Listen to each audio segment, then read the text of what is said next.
इसीलिए इशारों में सब लोगों को समझना चाहिए कि हमारा भविष्य कैसा है, हमारा भविष्य कहां है, हमारी सबसे पहले प्राथमिकता क्या होनी चाहिए। मैं समझता हूं गच्छवाद, जातिवाद, प्रांतवाद, भाषावाद या फिर ये दशा बीसा, ये सब हमारी प्राथमिकताएं नहीं होनी चाहिए। जो हमारे बड़े बुजुर्ग ऐसी बातें करते हैं वे बहुत बड़ी नादानी और गलती कर रहे हैं। मैं नोट करता हूं कई जगह आज ये रोग ओसवाल और पूर्वाल का मुंबई, अहमदाबाद, सूरत में भी दिखाई देता है।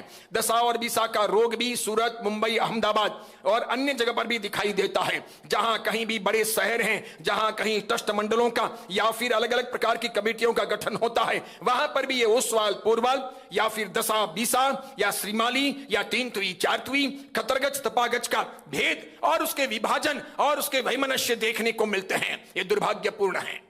मानता हूं कि खतरगच तपागच में मिलेगा नहीं, तपागच खतरगच में मिलेगा नहीं, तीनतुई चारतुई में विलीन होगी नहीं, चारतुई तीनतुई में विलीन होगी नहीं, ओसवाल पूर्वाल बनेंगे नहीं, पूर्वाल ओसवाल बनेंगे नहीं, दशा अब बीसा हो जाएंगे नहीं, बीसा अब दशा हो जाएंगे नहीं। लेकिन रास्ता क्या है?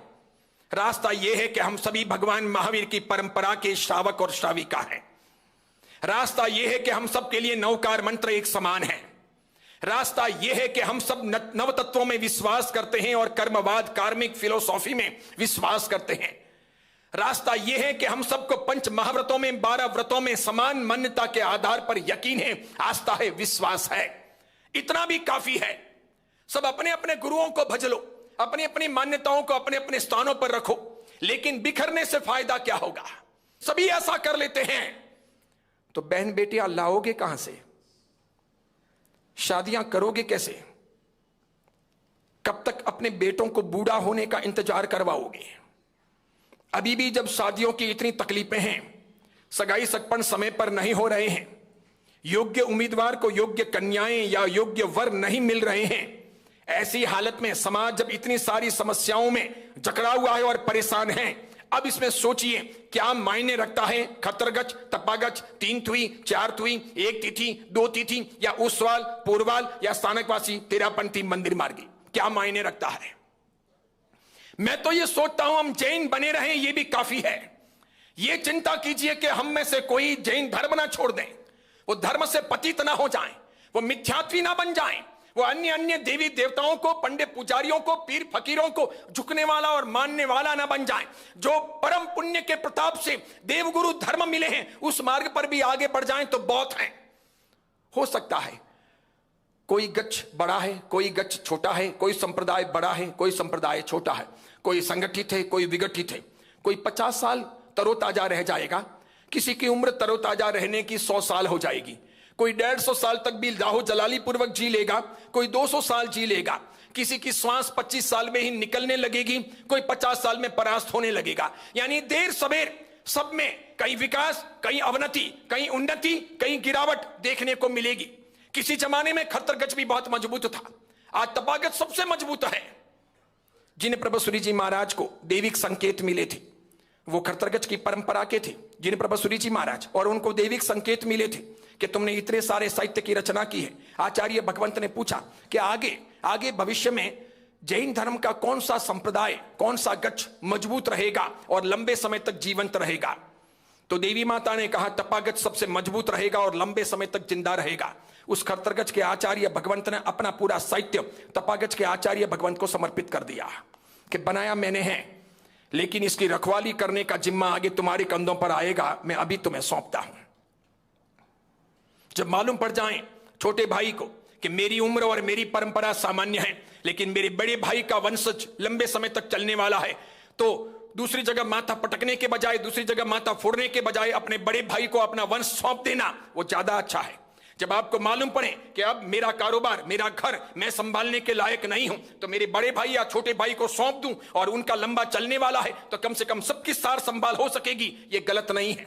समझ रहे हैं आप? इस प्रकार की स्थितियां रही। लेकिन आज हम तो तीनतुई, चारतुई, खतरगच, तपागच, ओसवाल, पूर्वाल, दिगंबर, श्वेतांबर, स्थानकवासी, तेरापंथी, मंदिर मार्गी, इन्हीं में उलझे हैं और अंदर अंदर इनमें उलझ करके हम सबकी शक्तियां क्षीण हो रही है, दूसरों की शक्तियां मजबूत हो रही हैं।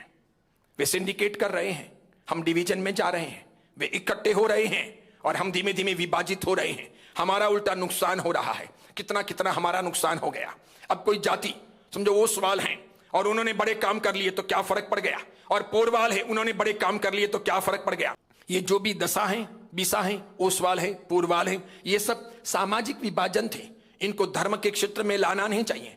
और अब तो ऐसा हो रहा है, ओसवाल का लड़का पोरवाल की लड़की या पोरवाल का लड़का ओसवाल की लड़की भाग करके शादियां कर रहे। अब क्या करोगे। और हम देवगुरु धर्म के उपासक, एक इंदिया, बे इंदिया, ते इंदिया, चौर इंदिया, पंच इंदिया में विश्वास करने वाले, रजोहरण और ये मुपत्तियां और चरवले लेकर के रोज पूंजने वाले और छोटी मोटी बातों के लिए विवाद कर बैठे। ईमानदारी से बताओ, अगर लड़के लड़कियों के समय पर शादियां नहीं हुई तो क्या होगा। ये दशा, बीसा, ओसवाल, पोरवाल, तीन तुई, चार तुई, खतरगच, तपागच में बटे रह गए तो क्या होगा, क्या होगा। अपने कुछ साधु साध्वियों के फितूर भी अलग प्रकार के हैं, वो जहां जाते हैं ऐसी बातें करते रहते हैं।